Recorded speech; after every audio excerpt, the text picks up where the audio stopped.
WhatsApp guys, इस video में बात करेंगे एनआरटीआई के बारे में। NRTI national rail and transportation institute, इसको 2018 में स्टैब्लिश किया गया था। मैं आपको कहना चाहूंगा कि आगे जाके यूनिवर्सिटी काफी अच्छी यूनिवर्सिटी डेवलप होने वाली है आईआईटीज और आईएम के कंपैरिजन में।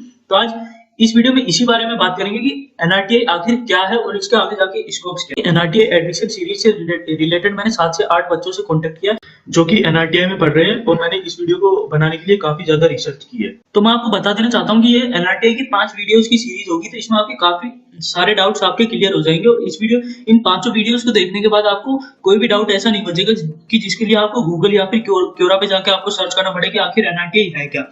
तो पहली वीडियो में बात करेंगे हिस्ट्री, मोटिव, स्कोप, एडमिशन और कोर्सेज के बारे में। सेकंड में बात करेंगे fees structure, faculties, hostel life, campus, internship और इसके कोलैबोरेशंस के बारे में।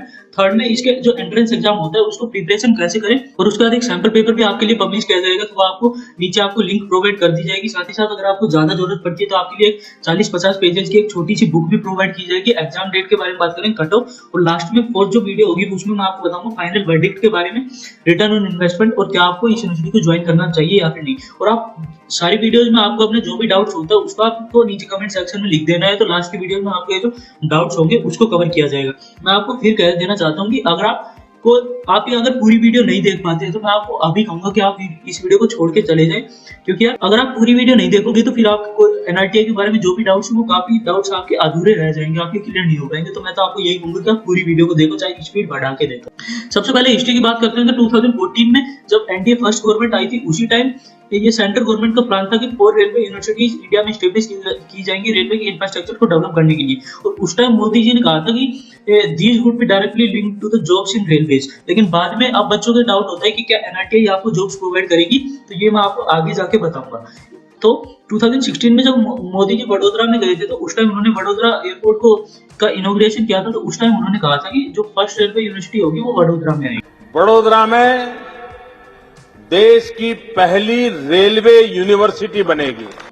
उसके बाद 2017 में कैबिनेट कमेटी के द्वारा इसको अप्रूव किया गया और इसके लिए एक नॉन प्रॉफिट कंपनी बनाएगी जो कि इस यूनिवर्सिटी को संचालित करेगी, और इसकी जो सारी जो फाइनेंसिंग होगी वो इंडियन रेलवेज की तरफ से दी जाएगी। 2018 में इसको स्टेब्लिश कर दिया गया। उस टाइम रेल मंत्री पीयूष गोयल जी और जो गुजरात के चीफ मिनिस्टर विजय रूपाणी जी ने जाके इस यूनिवर्सिटी का इनॉग्रेशन किया था। और अब ये नेशनल अकेडमी इंडियन रेलवे, जो जिसको पहले रेलवे स्टाफ कॉलेज कहा जाता था, वहां पर संचालित की जा रही है। National academy of Indian railways में आपके जो यूपीएससी के थ्रू जो इंडियन रेलवेज के ऑफिसर्स होते हैं वो जो सेलेक्ट होकर आते हैं उनको वहां पे ट्रेनिंग दी जाती है। ये थर्ड यूनिवर्सिटी है अपने तरीके की रशिया और चाइना के बाद पूरे वर्ल्ड में, और फर्स्ट ये इंडिया में है। आगे जाके 4 यूनिवर्सिटीज और खोली जाएंगी। एनआरटीआई का जो विजन है वो है कि ये टॉप 10 यूनिवर्सिटी इंडिया की में शामिल होना चाहते हैं और ये टॉप 100 रैंक में शामिल होना चाहते हैं वर्ल्ड में। अब एनआरटीआई को खोलने का रीजन क्या है इसके बारे में बात करेंगे। तो मैं आपको बता देना चाहता हूँ कि आगे जाके जो 10 साल है वहां पे आपको काफी ज्यादा आपको ट्रांसपोर्टेशन में एक मेजर बूस्ट देखने को मिल सकता है, क्योंकि अब जो इंडिया में जो इनकम है लोगों की वो बढ़ रही है, तो हर आदमी कार खरीदने की सोचता है। तो उसकी वजह से आगे जाके ट्रांसपोर्टेशन सेक्टर में आपको काफी ज्यादा बूस्ट देखने को मिलेगा, काफी ज्यादा इन्वेस्टमेंट आ रहा है इंडिया में। तो उसकी वजह से आपको ट्रांसपोर्टेशन इंफ्रास्ट्रक्चर को डेवलप करने की जरूरत है, और इसी वजह से काफी प्रोजेक्ट्स जो मेजर प्रोजेक्ट्स आ रहे हैं वो सेंट्रल गवर्नमेंट की तरफ से आ रहे हैं, जैसे कि Bharatmala project, freight corridor, expressways, metro. हर सिटी अब मेट्रो डेवलप करना चाह रही है, तो उसके लिए आपको एक स्किल्ड वर्कफोर्स की जरूरत पड़ेगी ट्रांसपोर्टेशन सेक्टर की।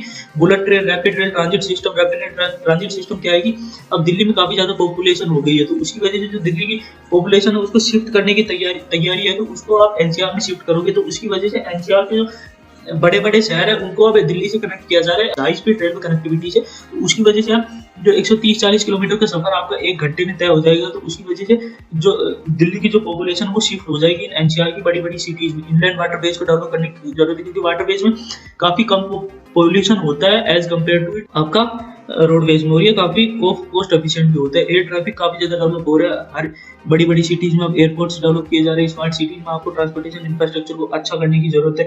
उसके होम डिलीवरी सर्विसेज अब काफी ज्यादा पॉपुलर हो रही है, प्राइवेटाइजेशन ऑफ रेलवे हो रहा है, तो इसकी वजह से आपको अच्छा ट्रांसपोर्टेशन सेक्टर से रिलेटेड आपको वर्कफोर्स की जरूरत होगी। और ट्रेड और जो आपका ट्रांसपोर्टेशन होता है ये इंटरकनेक्टेड होते हैं, तो उसकी वजह से अगर आपको ट्रेड को बढ़ाना है तो आपको इंफ्रास्ट्रक्चर को भी काफी अच्छा करना पड़ेगा। अब इंडिया में जो 85% पैसेंजर फ्लो है वो आपका रोड के थ्रू होता है और 65% फ्रेट ट्रैफिक के थ्रू होता है। तो इसको अपने को डिक्रीज करने की जरूरत है, क्योंकि अगर अपन रोड पे जो आपका पैसेंजर और ट्रैफिक है अगर अपन उसको शिफ्ट कर देंगे रेलवेज और वाटरवेज में, तो फिर आपका पोल्यूशन भी कम होगा और आपकी कॉस्ट भी बचेगी। चाइना में अभी 9% फ्रेट ट्रैफिक वाटरवेज के थ्रू होता है। फ्रेट क्या होता है कि ये जो आपका जो माल ढुलाई जो होती है, इसको अपन फ्रेट कहते हैं। जो भी आपका सामान होता है एक जगह से दूसरी जगह ले जाना, इसको अपन फ्रेट कहते हैं। तो इसी को 9% ये अभी वाटरवेज के थ्रू हो रहा है चाइना में। इसी वजह से चाइना इतना डेवलप कर रहा है, क्योंकि उसकी वजह से उनका कॉस्ट भी बचती है और साथ ही साथ पॉल्यूशन भी काफी कम होता है। चाइना ने इतनी जल्दी हाई स्पीड नेटवर्क को डेवलप कर लिया 35,000 किलोमीटर, और वहीं इंडिया में अभी जो अहमदाबाद मुंबई जो बुलेट ट्रेन प्रोजेक्ट है वो भी अभी तक ढंग से चालू नहीं हो पाया, उसका अभी कंस्ट्रक्शन भी शुरू नहीं हो पाया। तो यार अपने को भी अब तक हाई स्पीड नेटवर्क डेवलप कर लेना चाहिए था, और उसकी अब तक क्यों नहीं कर पाई? क्योंकि अपने पास इतने ट्रांसपोर्टेशन से रिलेटेड स्किल्ड वर्कफोर्स नहीं थी अपने। उसके साथ कॉस्ट देख सकते हैं कि कितने टन आप 1 लीटर फ्यूल में आप सामान ले जा सकते हैं। तो रोडवेज में ये 24 होता है, रेलवेज में 85 और वाटरवेज में 105 टन आप ले जा सकते हैं। और 2.8 रुपए खर्च होता है रोडवेज में 1 टन 1 किलोमीटर पे, वही रेलवेज में 1.41 और वाटरवेज में 1.19। तो इससे आप देख सकते हैं कि अपने को रोडवेज से रेलवेज और वाटरवेज की तरफ शिफ्ट होना पड़ेगा, और उसके लिए अपने को ट्रांसपोर्टेशन से रिलेटेड एक स्किल्ड वर्कफोर्स चाहिए। वर्ल्ड अभी हाइपरलूप, क्योंकि अभी काफी ज्यादा कंट्रीज ने हाई स्पीड नेटवर्क डेवलप कर दिया है, तो अभी वो लोग हाइपरलूप डेवलप करने की सोच रहे हैं, लेकिन इंडिया अभी भी इतना स्लो है। तो उसका मेन रीजन ये है कि हमारे पास ट्रांसपोर्टेशन से रिलेटेड एक टैलेंटेड और स्किल्ड वर्कफोर्स अपने पास नहीं थी। तो उसी को डेवलप करने के लिए national rail and transportation university को एस्टेब्लिश किया गया। अब आपके दिमाग में ये काफी ज्यादा डाउट्स रहते हैं कि क्या स्कोप है एनआरटीआई का। तो ये आपको national highway authority of India, AAI, airport authority of India, Mahindra, Reliance, delivery services, काफी कंपनीज है। इंडियन रेलवेज में भी आपका प्लेसमेंट हो सकता है। उसके बाद पोर्ट्स अथॉरिटी ऑफ इंडिया, उसके बाद ये जो DFCCIL, dedicated freight corridor corporation of India limited, इसमें भी आपका प्लेसमेंट हो सकता है। ओएनजीसी, स्टेट ट्रांसपोर्ट कॉर्पोरेशन में भी आपका प्लेसमेंट हो सकता है। आरआरटीएस जो मैंने आपको बताया, रैपिड रेल ट्रांजिट सिस्टम, और प्राइवेट कंपनीज भी जो रेलवेज को जो ऑपरेट करेंगे आगे जाके, क्योंकि रेलवेज का प्राइवेटाइजेशन हो रहा है, तो उनमें हमको काफी अच्छी और टैलेंटेड वर्कफोर्स की जरूरत होगी जो कि ट्रांसपोर्टेशन से रिलेटेड डीप अंडरस्टैंडिंग रखते हो। तो इसीलिए national rail and transportation university को डेवलप किया गया, और आगे जाकर मैं आपको गारंटी दे सकता हूँ कि आगे जाके आपको कोई भी दिक्कत नहीं होगी प्लेसमेंट्स में, क्योंकि आपका ट्रांसपोर्टेशन सेक्टर में अभी स्कोप आने शुरू हुए और आगे जाके काफी ज्यादा ऊंचे लेवल तक ये स्कोप चले जाएंगे। तो उसके लिए आपको एक ऐसा इंस्टीट्यूट चाहिए जो कि ये वर्कफोर्स को डेवलप कर सके। तो इसमें एडमिशन के लिए आपका एनआरटीआई एप्टीट्यूड टेस्ट होता है, जिसमें आपको मैथ आपके पास होनी कंपलसरी है, और 50% आपके 55% आपके एग्रीगेट मार्क्स होने चाहिए। ओबीसी एससी एसटी में आपके 50% मार्क्स होने चाहिए। अब ये 2 कोर्स प्रोवाइड कर रही है, लेकिन इस साल से 2020-21 से ये 5 कोर्सेज मास्टर्स में प्रोवाइड करेंगे, और जब इनका पूरा कैंपस बन जाएगा तब ये जाके लगभग 3000 स्टूडेंट्स की कैपेसिटी का इनका कैंपस होगा। तो उसमें काफी ज्यादा नए कोर्सेज लेके आएंगे। इसका टेस्ट जो होता है वो 100 क्वेश्चन होते हैं, और इसमें आपको 90 मिनट की ड्यूरेशन मिलती है। इसमें आपको इंग्लिश, रीजनिंग, क्वांट और जनरल अवेयरनेस का आपको पेपर होता है। तो इसके लिए आपको आगे जाके सैंपल पेपर्स भी प्रोवाइड कर दिए जाएंगे। मार्किंग के लिए आपको यार 1/3 आपकी नेगेटिव मार्किंग भी होती है, और मेन जो बात है कि आप इंग्लिश मीडियम के स्टूडेंट्स इस पेपर को दे सकते हैं। आगे जाके पोस्ट ग्रेजुएट प्रोग्राम्स भी आ रहे थे, आपकी स्क्रीन पे शो हो रहे हैं। और अब मैं इसके कोलैबोरेशंस की बात करूंगा, तो यार इससे आपको और पता चलेगा कि एनआरटीआई की स्कोप आगे जाके कितना ज्यादा बढ़ने वाला है। एनआरटीआई में जो कंपटीशन लेवल है वो कितना ज्यादा बढ़ने वाला है, ये आपको पता चलेगा। 5 यूनिवर्सिटीज के साथ इन्होंने फर्स्ट जो 2 ईयर्स है उसमें इन्होंने टाई अप कर लिया। उसके बाद इस साल इनका यूनिवर्सिटी ऑफ बर्मिंघम के साथ इनका टाई अप हुआ है, एमओयू हुआ है। तो उसमें यार ये जो आपको दिख रहे हैं कि जो बीच में ये है रेलवे के डायरेक्टर वीके यादव और एनआरटीआई के चांसलर, इनके साथ ये एमओयू हुआ था।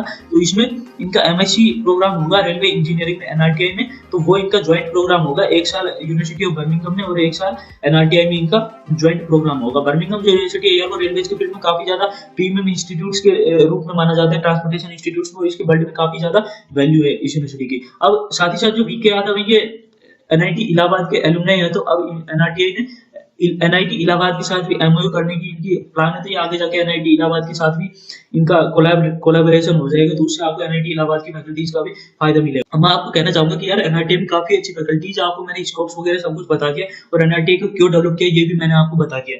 तो अब आपको कोई भी टेंशन लेने की जरूरत नहीं है, और आप सारी 5 वीडियोस को देखो, जिससे कि आगे जाके आपको कोई भी डाउट्स आपके पास नहीं रह जाए। और मैं आपको ये कहना चाहूंगा कि अगर आपका आईआईटीज या आईआईटीज में आपका नहीं हो पाता है, या फिर आपको अच्छा इंस्टीट्यूट नहीं मिल पाता है बीटेक वगैरह के लिए, तो फिर मैं आपको कहूंगा आप एनआरटीआई के लिए चांस ले सकते हैं, क्योंकि आगे जाके ये यूनिवर्सिटी भी आईआईटीज या फिर आईआईएम्स के कंपैरिजन में आने वाली है। So have a good day, जय हिंद, जय भारत। चैनल को सब्सक्राइब कर लेना है आगे आने वाली वीडियो।